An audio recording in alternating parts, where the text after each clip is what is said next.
Hello and welcome back to the end of our bicentennial celebration, 200 years honoring Greek independence, day 5 of our digital content, I guess, festival. I don't know. I don't know what else to call it. Oh, Festival, that's fun. Yeah, our bicentennial festival has come to an end. Thank you for coming along on this ride with us. Hi, Katie. How are you? I am great. You must be exhausted from all your video editing. It's been quite a week, but I think everything it's been good. It's been a good week. We've had some lovely people come talk to us, which is always exciting. Contemporaneous with this video coming out is also our other last piece of content, which is a great podcast. So if you haven't checked that out, you should also go look at that. There will be a link in the video description. But we've had some great guests and some great chats. How are you doing, Katie? How do you feel? I mean, I'm good. So we're recording this on Greek Independence Day, which is First. also the feast of the Annunciation. So 9 months until Christmas, everyone. And this is just going to be one of the fastest turnarounds for you all. We're recording this the day before you're going to see it. Wow. Exactly. Yeah, I really wanted, first I wanted to kind of touch base with you about this content we've done and what your thoughts are. But I also, I was thinking today as I was getting ready to record with you, I was scanning social media and like you do. And, I was just struck by not just Greek people I know talking about this bicentennial of Greek independence, but just so many people. And the way the world sort of responded to Greek independence, because it's not like there's nothing else going on. I saw some article that was like, oh, all the various cities around the world who have like diaspora Greek communities are lighting up their buildings. It was like kind of cool. It was like Australia and Chicago did something. Like it was a whole thing. It was kind of cool to see. And I think you're right. I think that's twofold. I mean, what you kind of alluded to there is correct. It's kind of twofold. One of it's about the fact that Greeks are diaspora people, and there are Greeks everywhere. And also, just like if you watch our content from over the past week, you realize the Greek War of Independence in its time meant so much to lots of different people who weren't necessarily Greek. I wonder if that's kind of still true today, right? That the myth of Greece and of Greek freedom, of the Greek love of liberty, is still very much alive. And that's really interesting to me to see played out, sort of in front of me. Yeah, that is. I have a question for you, I guess, around that, but really quick first, I guess, just for our folks at home, this is just kind of a wrap up, I guess. This video is just Katie and I just checking in about all the last couple days and kind of closing thoughts on our week full of bicentennial shenanigans, conversations, etc.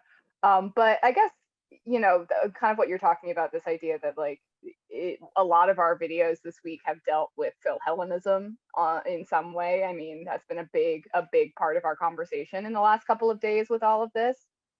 And but I certainly doesn't look the same today as it did for Lord Byron 200 years ago, et cetera, right? So how has, at least in your perspective, how has Philhellenism changed in the last 200 years? I guess, since that is our markation for this particular array of events that we've done. Yeah, no, I mean, I think so. One thing that I've seen happening, and I know we're going to do some content on this other subject, so I don't want to go too deep into it, is I'm a classicist by training. And I've watched this debate about the classics and their sort of place in a world where we're thinking more critically about race and gender and colonialism, etc. So the place of the classics, I see that happening alongside the celebrations of the bicentennial. And for me, that really does seem like an opportunity to think about what the Greeks mean not the literal, like my yeah, right? But like what this the glory that was Greece means. And almost like this mythos, almost like the mythos around Greece, like, you know, like this, like the idealized that universalized past, right? Of Wilhelm von Humboldt, who's one of the founders of German classicism, of modern German intellectualism. If you go to one of the big universities in Berlin, it's Humboldt University. If you go study in Germany, you might go on a Humboldt scholarship. He wrote in the 18th century, our study of Greek history is a matter quite different from the history of other people. For us, the Greeks step outside the circle of history. That statement to me is really emblematic of that 18th and early 19th century Philhellenism that inspired so much of the support of the Greek Revolution. And yet in 1996, Stathis Yorgos and Mark Nicking wrote a book called Dream Nation, Enlightenment, Colonization, and the Institution of Modern Greece. So they're writing almost 200 plus years after Humboldt. And they cite that quote. And they say, that quote, that attitude towards Greece is no less than an explicit and programmatic colonization of the ideal. And I love that term, and I use it all the time. This idea of a colonization of the ideal. And what I'm curious about, and I don't know what's going to happen yet, is I believe modern Greek history, the history of Greece from 1453, from the fall of Constantinople onward, has so much to offer to conversations we're having about race and colonialism and empire and identity. And I wonder to what extent our challenging of that colonized ideal of Greek history is going to help, I don't know if it's going to help, but it could be used in the service of that conversation. I don't know if I really answered your question, but that's my. I mean, I don't know, but I don't know that, I think that race is an interesting question in and of itself, though, I mean, a lot of what we've talked about in the last couple of days is that kind of like tension between that classical, the Greece of antiquity and its very prevalent place in Western, big scare quotes, Western culture, what have you, right? Versus the reality of the tenets that actually make up most actual Greek identity today, and how those things are related and also not related in many ways, right? So I think this is probably unsurprising for our audience, but anytime we can complicate a narrative, I'm excited about it, because I think that's just important in our world. Always, re-examining, renegotiating, recontextualizing how we think about things is how we progress in some ways. So I agree, but one thing I was thinking about this today when I was making breakfast.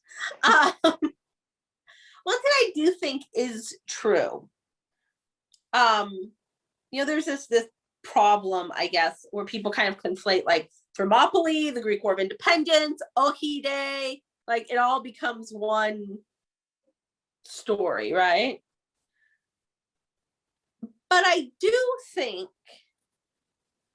both as a historian, as someone who sort of is interested in the span of Greek history, and as a Greek, right, as a Greek American, as someone who I do think they're one of the gifts of Greece to the world, and I do think cultures give sort of their gifts to the world, right? The thing they understand. One thing that I think Greek culture really and truly has given to the world is an understanding of freedom as not just an ideal,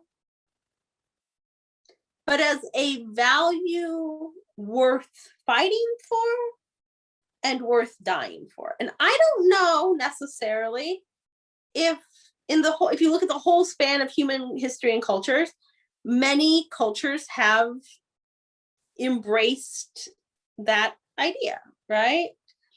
And Greece's history, the modern history of Greece, is a history of oppression, but of people, constantly fighting against that, and of exporting these ideas about liberty around the world in a way that I think does still inspire people.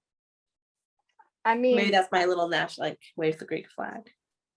I think that's definitely a huge legacy of the contemporary Greeks, right? Like we've talked about the world, and not so much today or this week in our content, but other things that we've discussed on this channel before is like the ways in which what happened during World War II shifted, like at least Americans' relationships with the Greek folks who were living in America at the time, and all of these things. So I definitely think that's a big pull. It's one of the places I think where that kind of ideology comes from in our modern world, among others, right? Like, it plays out in other parts of the world in other ways and things as well. But I wonder then, I guess we've been talking a lot, this is a bit of a shift in some ways, but we've been talking a lot about, the actual period of the war and things like that, absolutely. But we're 200, we haven't talked so much about the contemporary in some ways, we're 200 years on now. Do you have any thoughts about that, since this is just kind of our wrap up and closing thoughts? Do you have any thoughts in reflection on 200 years later, I guess, looking backwards? Yeah, no, I think it's been a hard row, right? I think that's an honest assessment of modern Greek history. It's also worth noting that Greece is actually one of the world's oldest nation states. The Greek Revolution inspired these nationalist revolutions that we saw throughout the 19th century and kind of culminated after the First World War and the collapse of the multinational empires that had really governed the world for forever, essentially. So in a weird way, Greece is new, right? The idea that the modern Greek state is only 200 years old is kind of, I think, jarring to people, that Greece is a country that's only 200 years old. I think that's something that we see in America too. Like we're like, yeah, no, we're not. We're also comparatively a very young country, like but a very old country too, right? So in terms of like a weird, no, that's true of the United States too, right? So the United States is not quite 250 years old, but it has one of the world's, it has the world's oldest national written constitution. The world's oldest existent written constitution is actually Massachusetts, weirdly enough. So it's not as old as say France or the United Kingdom, but in terms of continuity of government, it's one of the oldest countries in the world. And certainly France has a younger government than the United States. Britain, we can make arguments about that. If Britain before and after the expansion of suffrage is a different government, but Britain might have that honor. The United Kingdom might have that sort of honor as the oldest. But yeah, in terms of nation states, Greece is at the forefront. So when Greece becomes a nation, the Austro-Hungarian Empire is still in existence. The Ottoman Empire, obviously, is still in existence. The German states are 50 years away from unification. That's insane, right? Italy is 40 years away from unification. Greece is older than Germany and then Italy. Belgium does not become a country until 9 years after the Greek War of Independence begins. Greece is a new country in the context of the antiquity of the Greek people, but it's actually an old country in the context of the modern nation state, certainly in the West. Asia, of course, has a different history. We won't go into that, but in the context of Europe, it's a very new country.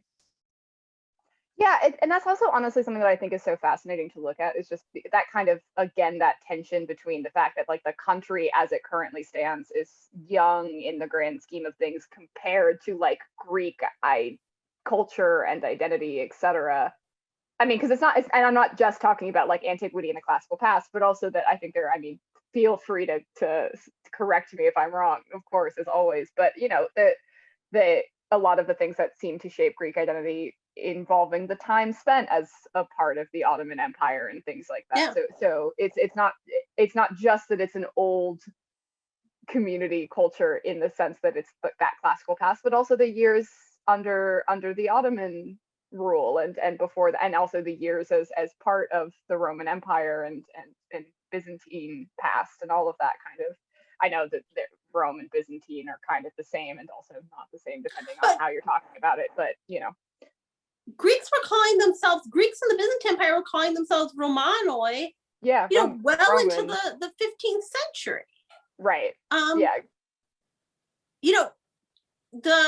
Martin Luther is the one who starts using the term, Greek church to refer to Eastern Orthodoxy. Right. Which is late. Yeah, the Reformation is a lot of what I studied in school. Yeah, so that's late. I mean, that's pretty late. Oh yeah, absolutely. So yeah, I think I just had this thought as you were talking. I wonder if Greece does, in some ways, the Greek War of Independence does set off this cascade of revolutionary nationalist sentiment, which we talk about in many of the videos from this last week. I wonder if two factors played into Greece being able to play that role. One, the idealized colonial past, classical past, the idealized classical past. And two, the fact that Greeks were Christians and Europeans, Western, in the sort of new way Western was being constructed, living under Muslim rule. And so a lot of Western powers, Western people who were engaging in colonialism in Africa and the Americas could recognize the problems of colonialism in the Greek question in a way they were unable to recognize these nationalist impulses. Or unwilling. Yeah, to engage. Yeah. I mean, I think you talked about that a little bit with Dr. Santelli in terms of, like discourse in the United States around reform versus in the United States versus in the context of the Greek Revolution and all that stuff. Yeah, no, I think that is, and I think that's part of that is because part of that is what's going on with a Muslim empire that's ruling Christians. Right. But remember, the Ottomans ruled other Christians. There were other Christians living under Ottoman rule, right? Like Serbs and Armenians, Bulgarians. You have other Christian groups living under Ottoman rule, but they don't inspire necessarily this kind of sympathy. And I think that the magical formula for the Greeks was Christians living under Muslim rule and the classical past. That kind of universalized classical ideal. Yeah, absolutely. That was the magic formula that inspired. That brought people like Lord Byron, etc., to pay attention. I know we keep harping on him this week, but he is important in this conversation. I guess, just because this is just kind of our closing thoughts really quickly, and one last thing is, if you have any thoughts about Greece today as it stands in its relationship to the EU or the world or the United States or Europe, or I know that's a huge thing, but I guess, just as we're starting to wrap up here, any last thoughts about all of that and its position to our contemporary world, I guess? Yeah. Two thoughts. One is kind of scholarly and the other is personal, and I'll end with the personal one. Sounds great.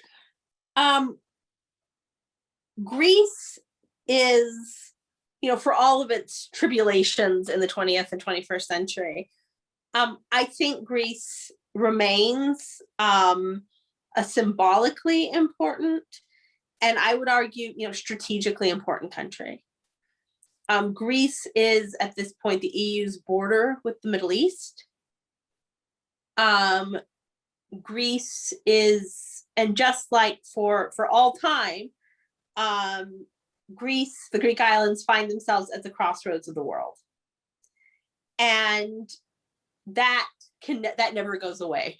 Right? Like Greece is always part of why Greek history has happened the way it has is because of that.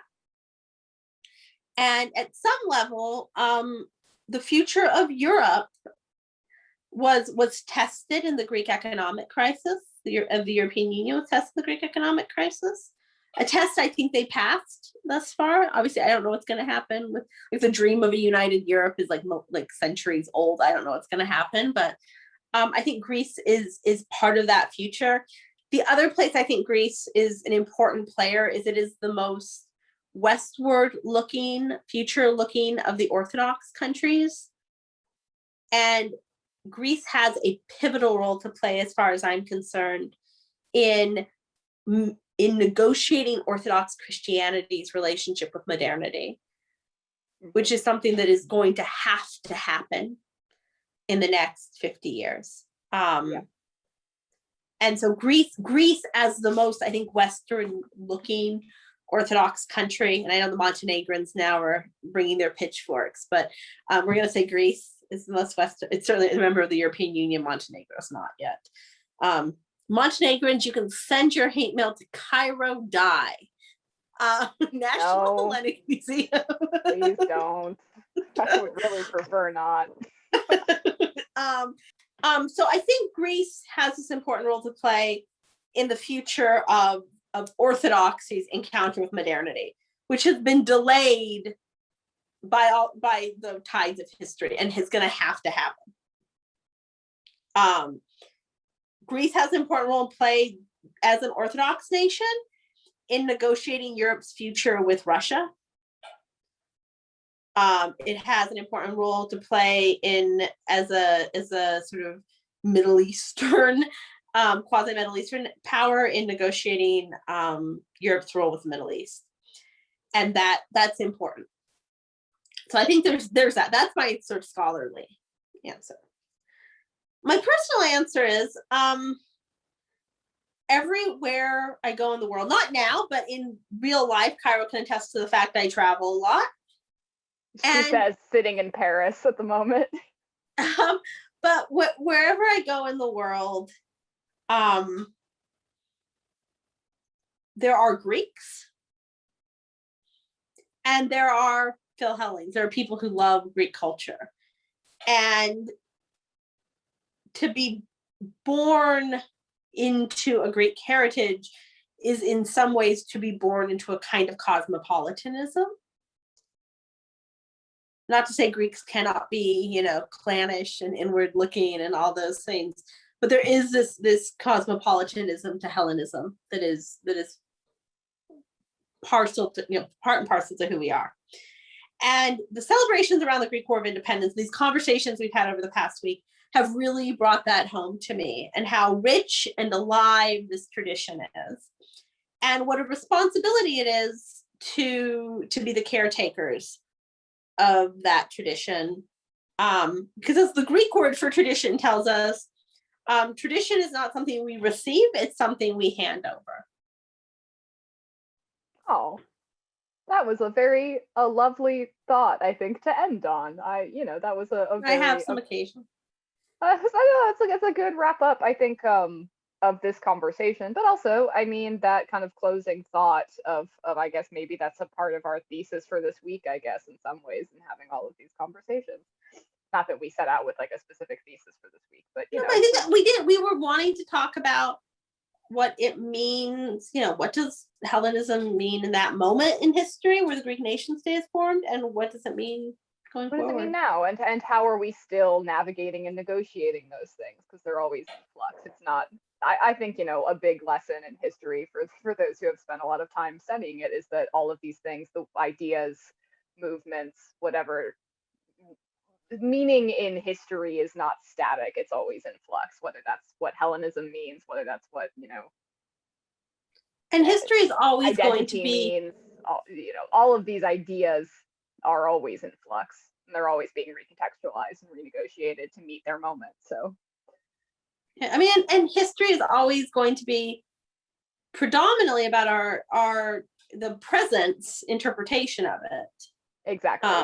As no matter how hard, every historian learns that even when you try your best, you will never be able to remove yourself from your own context. You can do your best to shelve it and sideline it, but you can never do that perfectly. It's impossible. You are in your moment, in your context, and you always will be. And I mean, I don't even know why you would want, I still don't know why you would want to, right? Like, I study history because I'm trying to understand how we got here. Yeah. And exactly. That requires me to think about my context. And that, yeah, I think, what I learned this week that I kind of knew, but I didn't internalize, was Greek independence means something to people because for 500 years at least, the Greek idea of freedom has been the packaged ideal of freedom in the world. Yeah, well, I guess unless you have anything that you still percolate. You should go take a nap. Cairo has been tirelessly editing videos. Oh, it's been fun. It's been a lot of stuff, but it's been fun. It's been cool to see all of these various conversations play out. But go Nani, Cairo. Katie is worried about me. She's Greek momming me today a little bit. But this has been this video in particular, Katie, and I just kind of wanted to wrap up some thoughts. And are you raising your hand? Yeah. Yes. Okay, Katie. Calling on what you. What did you learn this week, if anything? Oh man, I learned a lot. It's been super interesting to me, just because as someone who has been, I mean, I of course touch everything that goes on this channel. Like I'm the last one to kind of deal with all of our stuff that goes on anything. So I edit everything and all that stuff. So I definitely spend a lot of time with each individual piece of content that comes out in general.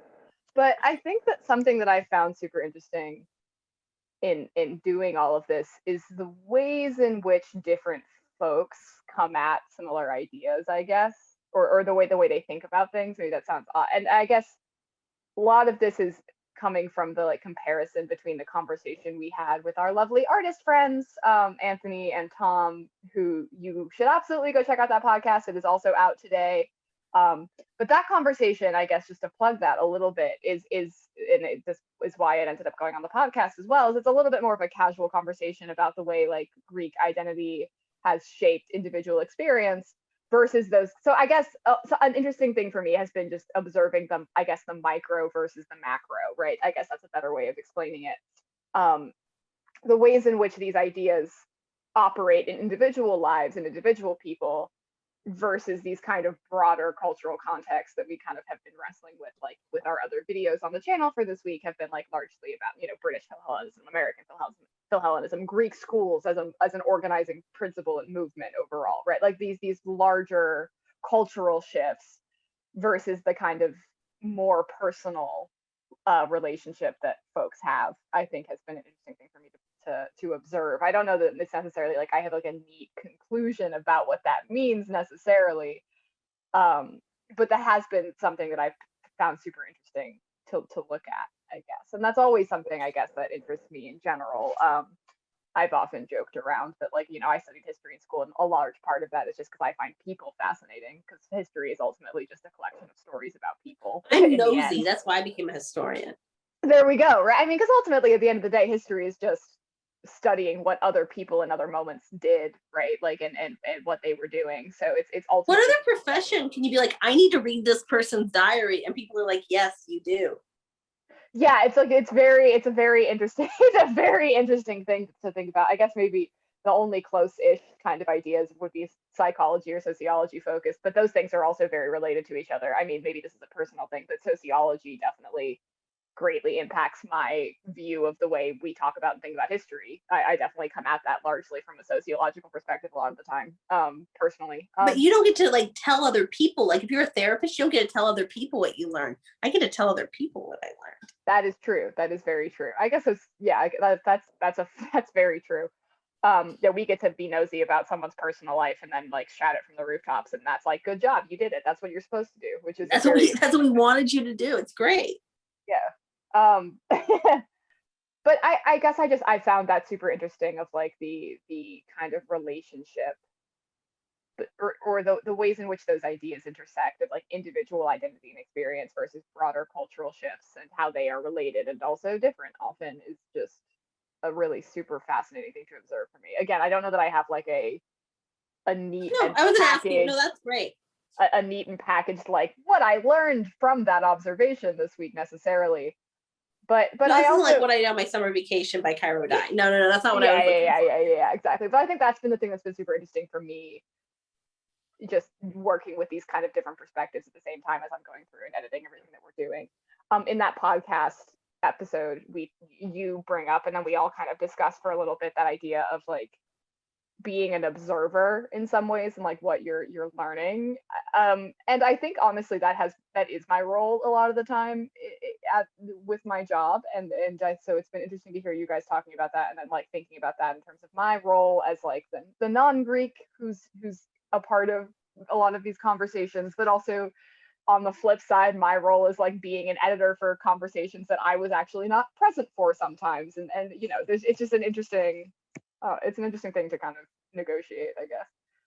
Well, thank you so much for all your work on this. Oh, it's been a delight. It's been super fun, and I'm super grateful. And I'm also always super grateful to be able to be that kind of fly on the wall observer for these conversations that, like, of course, concern me, but are not really about me at the same time. Which is always super interesting. And I always learn a lot from you, Katie. You always have very interesting ways of thinking about things. But I'm lucky to get to spend so much time with Katie. Katie and I have a lot of talks about a lot of things. Aww. Ditto. No, thank you all for watching. I hope you enjoyed watching as much as we had enjoyed putting it together. Yeah, this has been our week of Bicentennial celebration, and this particular video has been our kind of closing thoughts on that. Any last? And Cairo's gonna go take a nap. After I edit the rest of the remaining things, I will go take a nap. But do you have any extra closing thoughts, or just that's? No, I hope everyone enjoyed the content, and we will see you all soon. Happy Independence Day. Zoya Lada.